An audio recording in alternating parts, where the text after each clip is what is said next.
Sahabat RPK yang dikasihi Tuhan dimanapun Anda berada. Shalom Beshem Yeshua HaMashiach. Salam sejahtera dalam nama Yeshua HaMashiach, dalam nama Tuhan Yesus Kristus Juru Selamat kita. Selamat mengikuti siaran Tekiah, Telaah Kata Ibrani Alkitabiah bersama Gembala Benyamin Obadiah, Ketua GKMI Gereja Kehilat Misyanik Indonesia. Tekiah adalah cara peniupan shofar seperti yang didengar tadi. Siaran Tekiah dimaksudkan untuk menggali kebenaran Alkitab dari bahasa dan masyarakat Ibrani yang menjadi persemaian tumbuhnya iman Kristiani kita yang berasal dari tanah perjanjian Israel di Timur Tengah. Saudara dapat mengajukan pertanyaan ke 081 997 1577. Shalom Pak Ben. Shalom Bu Ira, shalom sahabat RPK dimanapun Anda berada. Hari ini kita akan membahas kata Ibrani Yehuda Iskariot. Artinya Yehuda lelaki Kriot. Dalam bahasa Ibrani dieja Yud He Vav Dalet He dibaca Yehuda, Ujian, Alef Yud Shin dibaca Is lelaki, Kuf Resh Yud Vav Tav dibaca Kriot nama tempat. Yehuda Iskariot, Yudas lelaki dari Kriot. Matius 26 ayat 25. Lalu Yudas yang mengkhianati dia menjawab dan berkata, "Rabi, bukan aku?" Murid Yesua yang paling terkenal dan dicemooh secara universal adalah Yudas Iskariot, si pengkhianat. Namanya muncul terakhir di setiap daftar rasul dalam Alkitab, kecuali daftar dalam Kisah Rasul pasal 1 yang tidak memunculkan namanya sama sekali. Setiap kali Yudas disebut dalam kitab suci, kita juga menemukan notasi tentang dirinya sebagai pengkhianat. Dialah yang paling jelas dirujuk sebagai contoh kegagalan dalam sejarah manusia. Dia melakukan hal yang paling mengerikan, tindakan yang tidak terpuji yang pernah dilakukan oleh seseorang dengan mengkhianati sosok yang sempurna tanpa dosa, yaitu anak Elohim yang kudus demi segenggam keping perak. Kisah kelamnya sangat sedih, sebuah contoh betapa dalamnya hati manusia dapat terbenam. Dia menghabiskan 3 tahun bersama Mesias Yeshua, namun selama itu juga hatinya tetap keras dan penuh keakuan. Yudas adalah lafal Yunani untuk nama Ibrani Yehuda yang memiliki arti pujian. Dengan menamai dia Yehuda, orang tuanya tentunya menaruh harapan besar agar kehidupannya merupakan pujian bagi Tuhan. Ironisnya, makna namanya bertolak belakang dengan kehidupannya yang justru menuai cercaan dan bukan pujian. Nama belakangnya Iskariot menandakan daerah asalnya. Kata ini berasal dari istilah Ibrani Ish yang artinya lelaki dan Keriot nama kota sehingga berarti lelaki dari Keriot. Yudas mungkin berasal dari Keriot Hezron dalam Yosua 15 ayat 25, sebuah kota kecil di selatan Yudea. Momen panggilan Yudas tidak dicatat di dalam kitab suci.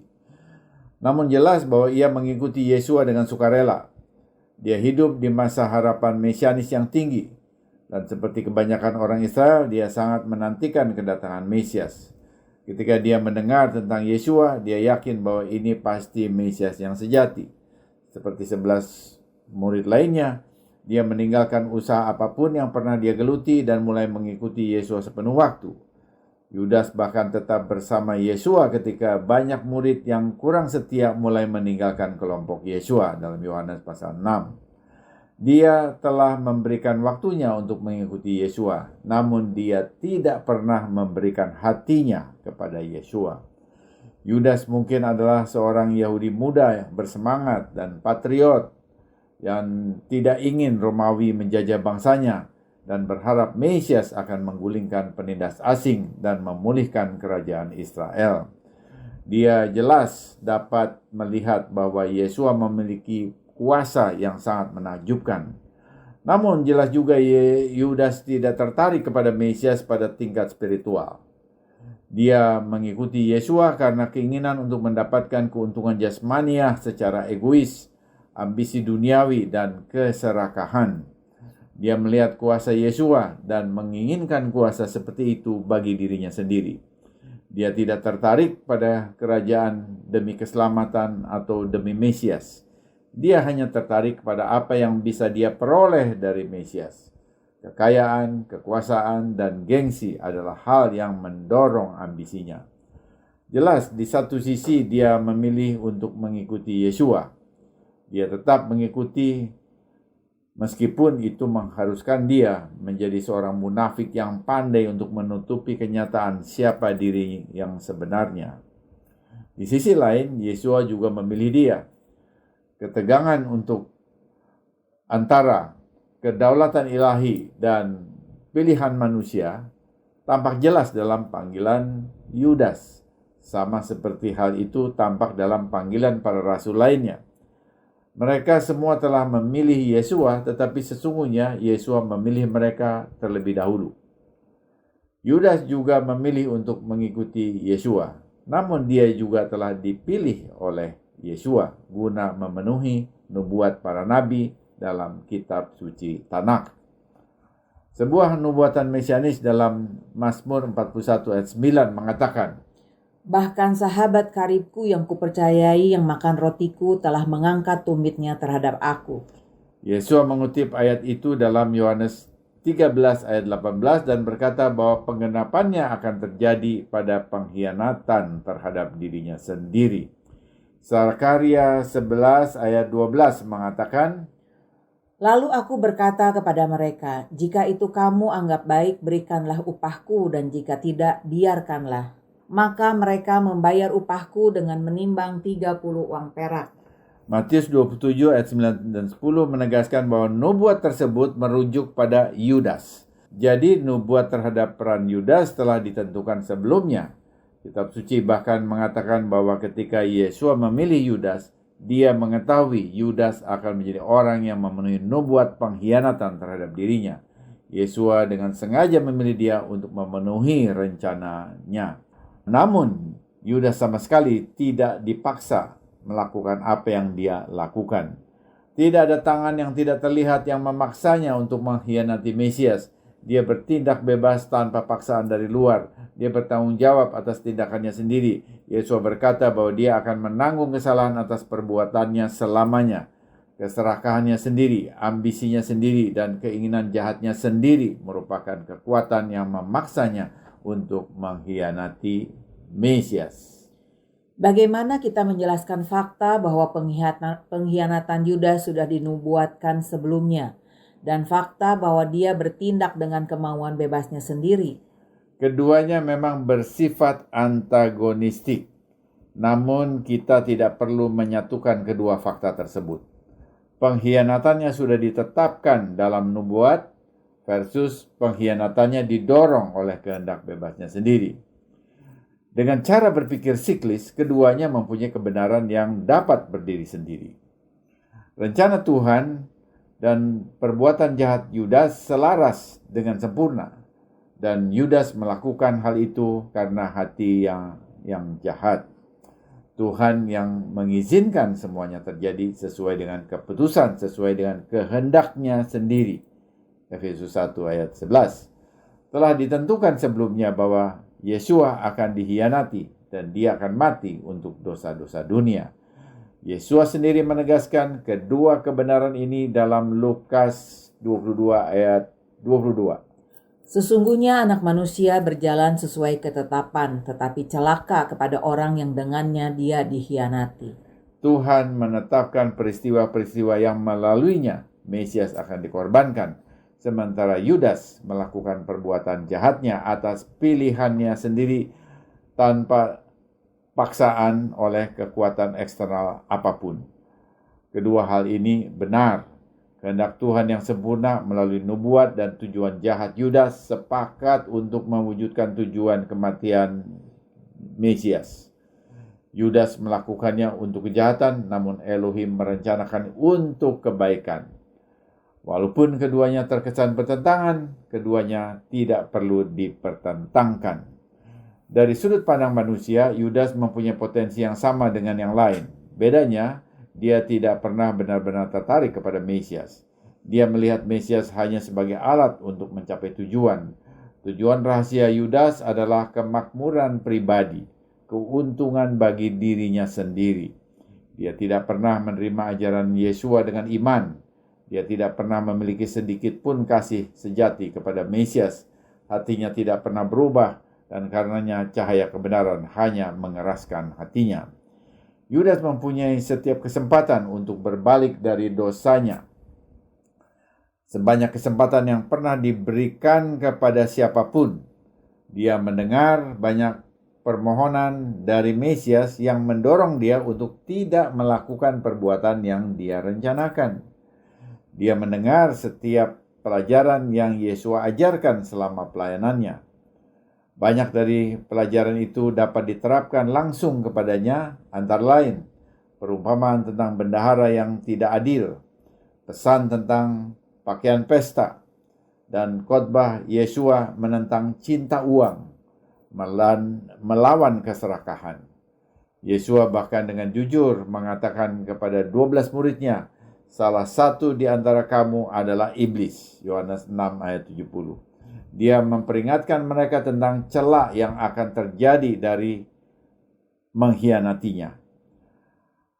Yudas mendengar semuanya itu, namun ia tidak tergerak.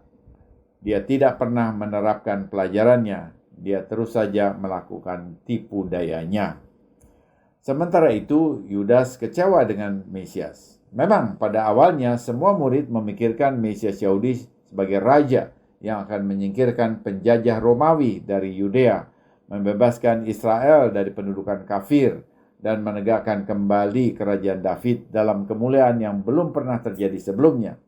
Mereka tahu Yesua adalah pembuat mujizat. Dia jelas memiliki kekuasaan atas kerajaan kegelapan. Dia juga memiliki otoritas untuk memerintah dunia fisik. Tidak ada yang pernah mengajar seperti cara dia mengajar, atau hidup seperti cara dia hidup. Bagi para murid, dialah yang paling jelas menggenapi janji-janji mesianis dalam kitab suci Ibrani Tanakh. Namun, Yesua tidak selalu memenuhi harapan dan ambisi mereka. Mereka berharap untuk melihat kerajaan yang bersifat dunia, bersifat jasmania, yang berhubungan dengan kekuasaan politik dan ekonomi. Mereka telah meninggalkan segalanya untuk mengikuti Yesua. Namun mereka melakukannya dengan harapan bahwa mereka akan mendapatkan imbalan. Mesias melakukan semua yang harus dia lakukan sesuai dengan perintah Bapa, dan Mesias meyakinkan mereka bahwa mereka akan mendapat pahala, namun upah mereka secara penuh akan diberikan pada zaman yang akan datang. Olam haba, waktu yang akan datang. Sehingga jika mereka hanya mengharapkan imbalan materi dalam waktu dekat, mereka akan kecewa. Para murid Yesua lambat laun mulai memahami bahwa Mesias yang sejati tidak seperti yang mereka harapkan pada awalnya. Mereka mulai memahami tentang janji-janji Alkitabiah yang Yesua ungkapkan kepada mereka. Kasih mereka kepada Mesias mengalahkan ambisi duniawi mereka. Mereka menerima ajarannya dari dimensi rohani, dan mereka dengan senang hati turut mengambil bagian. Sebaliknya, Yudas menjadi sangat kecewa.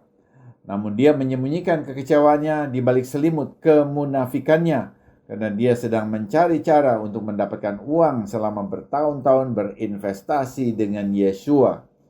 Keduniawian dalam hatinya tidak pernah ditaklukkan. Dia tidak pernah menerima kerajaan rohani Mesias. Pada Yohanes pasal 6, selama pelayanan di Galilea, Yesua merujuk Yudas sebagai iblis. Yesua tahu apa yang orang lain tidak tahu. Yudas sudah menjadi sosok yang tidak puas. Dia masih tidak percaya, tidak bertobat, dan tetap keras hati sepanjang waktu. Pada saat Yesua dan para murid pergi ke Yerusalem untuk merayakan Pesak pada tahun terakhir pelayanan Yesua di dunia, motivasi Yudas sudah membulat. Pada hari-hari terakhir itu, kekecewaannya berubah menjadi kebencian, dan kebencian bercampur keserakahan akhirnya mendorong pada tindakan pengkhianatan. Yudas mungkin meyakinkan dirinya sendiri bahwa Yesua telah menyita kesempatannya untuk menghasilkan uang selama 3 tahun mengikuti dia. Dengan pemikiran ini, dia menjadi monster yang mengkhianati Mesias. Meninggalkan perjamuan Pesak terakhir yang dilakukan rabinya, Yudas langsung pergi menuju ke Sanhedrin. Dia melaporkan kepada mereka apa yang telah dilakukannya dan posisi Yesua atau keberadaan Yesua untuk dapat menangkapnya. Memang Yudas diam-diam menunggu kesempatan yang tepat untuk mengkhianati Yesua dalam proses tawar-menawar dengan Sanhedrin. Sekarang waktunya telah tiba. Jadi pada saat Yesua mengadakan perjamuan Pesak terakhir di ruang atas, Yudas sibuk mengatur penangkapannya. Dia tahu Yesua secara rutin pergi ke Getsemani untuk berdoa bersama dengan murid-muridnya. Yohanes 18 ayat 2 mengatakan Yudas mengetahui tempat itu karena Yesua sering bertemu di sana bersama murid-muridnya. Jadi Yudas tahu persis kemana harus membawa penguasa untuk menangkap Yesua. Sesudah perjamuan Pesak bersama dengan murid-muridnya berakhir, Yesua pergi dari ruang atas ke tempat doanya yang dikenal sebagai Taman Getsemani. Di sana dia mencurahkan isi hatinya kepada Bapa dalam tekanan yang demikian rupa sehingga keringatnya menjadi seperti tetesan darah. Dia datang ke taman bersama Petrus, Yakobus, dan Yohanes. Kemudian Yudas setelah menerima satu pasukan, dalam bahasa Yunani disebut Speira, yang beranggotakan sekitar 600 serdadu Romawi dan perwira dari imam-imam kepala dan orang-orang Farisi datang ke sana dengan membawa lentera, obor, dan senjata. Karena Yesua mengetahui segala sesuatu yang akan menimpanya, dia maju ke depan dan berkata kepada mereka, "Siapa yang kamu cari?" Yesua tidak berusaha bersembunyi. Dia maju, memperkenalkan dirinya kepada mereka dan berkata, "Akulah dia." Yohanes 18 ayat 5. Yudas mempunyai isyarat yang telah diatur sebelumnya untuk mengidentifikasikan Yesua.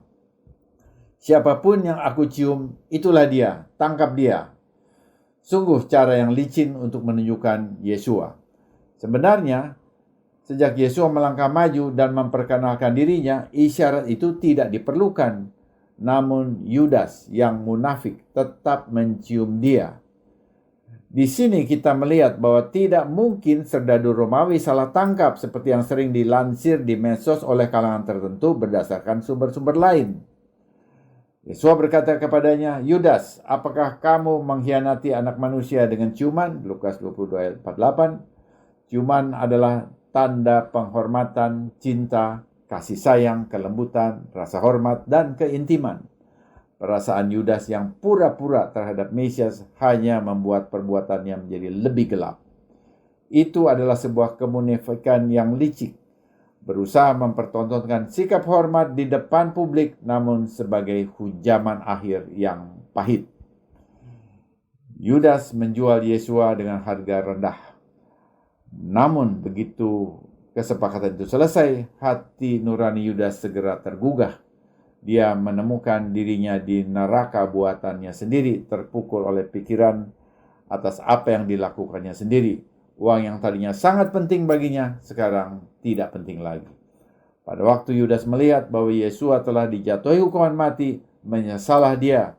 Lalu ia mengembalikan uang yang 30 keping perak itu kepada imam-imam kepala dan tua-tua dan berkata, "Aku telah berdosa karena menyerahkan darah orang yang tidak bersalah." Tetapi jawab mereka, "Apa urusan kami dengan itu? Itulah urusanmu sendiri." Matius 27 ayat 3 dan 4. Penyesalannya tidak sama dengan pertobatan. Dia menyesal bukan karena dia telah berdosa terhadap Mesias, tetapi karena perbuatan dosanya tidak memuaskan seperti yang diharapkannya. Imam-imam kepala dan tua-tua tidak menaruh simpati. Mereka sudah mendapatkan apa yang mereka inginkan. Yudas bisa melakukan apapun yang dia suka dengan uang itu, namun nasi sudah menjadi bubur, tidak ada lagi yang dapat dibatalkan dari pengkhianatannya. Matius menulis, kemudian dia melemparkan keping-keping perak itu ke dalam bait suci, lalu berangkat, lalu pergi dan gantung diri. Matius 27 ayat 5. Yudas sudah dalam neraka buatannya sendiri, hati nuraninya sudah tidak dapat dibungkam. Dosa mendatangkan rasa bersalah, dan dosa Yudas mendatangkan kesengsaraan yang tidak tertahankan oleh dirinya. Sekali lagi, penyesalannya bukanlah pertobatan yang tulus. Jika dia menyesal dengan tulus, dia tidak akan membunuh diri. Sebaliknya, dia hanya menyesal karena dia tidak menyukai apa yang dia rasakan. Sayangnya, dia tidak mencari pengampunan dari Tuhan. Sebaliknya, dia mencoba membungkam hati nuraninya dengan bunuh diri. Ini adalah kesedihan seorang durjana yang kehilangan kendali. Matius mengakhiri catatan tentang Yudas dalam Matius 27 ayat 6 dan 8. Imam-imam kepala mengambil uang perak itu dan berkata, "Tidak diperbolehkan memasukkan uang ini ke dalam peti persembahan, sebab ini uang darah." Sesudah berunding, mereka membeli dengan uang itu tanah yang disebut tanah tukang periuk untuk dijadikan tempat pekuburan orang asing. Itulah sebabnya tanah itu sampai pada hari ini disebut tanah darah. Yudas adalah sosok yang tragis. Kata terakhir dalam kitab suci tentang Yudas, isi perutnya tertumpah keluar. Kehidupan dan kematiannya adalah tragedi yang memprihatinkan. Dia adalah anak kebinasaan dan dia pergi ke tempat yang seharusnya ia berada. Yesua mengucapkan kata-kata yang mengerikan ini. Alangkah baiknya jika orang itu tidak dilahirkan. Markus 14 ayat 21. Kita dapat mengambil beberapa pelajaran tentang kehidupan Yudas. Pertama, Yudas adalah contoh tragis hilangnya keselamatan hidup. Dia mendengar Yesua mengajar hari demi hari selama sekitar 3 tahun. Dia bisa saja menanyakan pertanyaan apapun kepada Yesua. Dia dapat mencari dan menerima bantuan apapun dari Mesias yang dia perlukan. Dia dapat menukar beban dosanya yang berat dengan kuk yang ringan. Mesias telah memberikan undangan terbuka kepada siapapun untuk melakukan hal tersebut. Namun pada akhirnya Yudas terkutuk karena kegagalannya sendiri, karena tidak mengindahkan apa yang didengarnya. Kedua, Yudas adalah lambang hak istimewa yang terbuang sia-sia. Dia diberikan hak istimewa yang paling tinggi di antara semua pengikut Mesias, namun dia menyia-nyiakan hak istimewa itu dan menguangkannya dengan segenggam koin.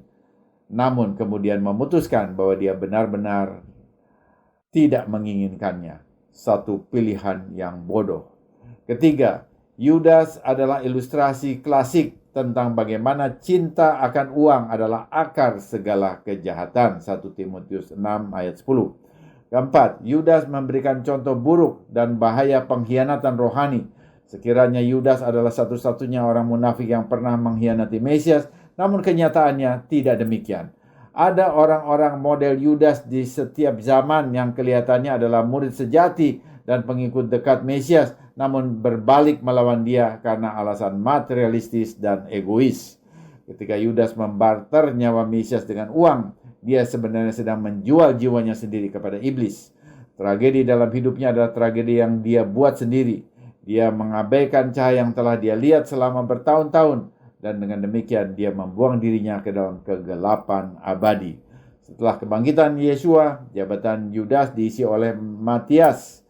Rasul Simon Kefa berkata, sebab ada tertulis dalam kitab Mazmur, biarlah tempat kediamannya menjadi sunyi dan tidak ada seorang pun yang tinggal di dalamnya, dan biarlah orang lain mengambil jabatannya. Matias dipilih karena dia telah bersama Yesua dan para murid lainnya sejak pembaptisan Yohanes sampai pada hari ia terangkat dari kita. Jauhi hianat karena hanya orang yang setia yang akan mendapat pahala.